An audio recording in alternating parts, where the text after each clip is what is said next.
കഴിഞ്ഞ കുറച്ച് നാളായി നടി ഹണി റോസുമായി ബന്ധപ്പെട്ട ചർച്ചകളാണ് സോഷ്യൽ മീഡിയയിലെങ്ങും. ഒടുവിൽ ലൈംഗികാധിക്ഷേപത്തിന്റെ പേരിൽ ഹണി നൽകിയ പരാതിയിൽ വ്യവസായി ബോബി ചെമ്മണ്ണൂർ റിമാൻഡിലാവുകയും ചെയ്തിരുന്നു. ഈ സംഭവങ്ങളെല്ലാം കൊടുമ്പിരി കൊണ്ടിരിക്കെ നടി റീമ കല്ലിങ്കൽ സോഷ്യൽ മീഡിയയിൽ പങ്കുവച്ച കുറിപ്പ് ശ്രദ്ധ നേടുകയാണ്. സ്ത്രീകളോടാണ് റീമ കല്ലിങ്കലിന്റെ വാക്കുകൾ.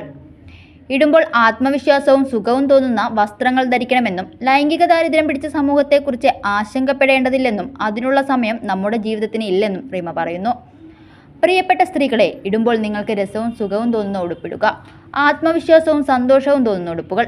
ലൈംഗിക ദാരിദ്ര്യം പിടിച്ച അരക്ഷിതത്വവും ഭയവും നിറഞ്ഞതുമായ സമൂഹം എന്ത് ചിന്തിക്കുന്നു എന്നോർത്ത് ആശങ്കപ്പെടാൻ മാത്രം നീളമില്ല നമ്മുടെ ജീവിതത്തിന് എന്നായിരുന്നു റീമ കല്ലിങ്കലിന്റെ വാക്കുകൾ. 2 ദിവസം മുൻപായിരുന്നു ബോബി ചെമ്മണ്ണൂരിനെതിരെ ഹണി റോസ് രംഗത്തെത്തിയത്. ഒരു ഉദ്ഘാടനത്തിനിടെ തനിക്ക് മോശം അനുഭവം ഉണ്ടായെന്ന് ചൂണ്ടിക്കാട്ടിയായിരുന്നു പരാതി.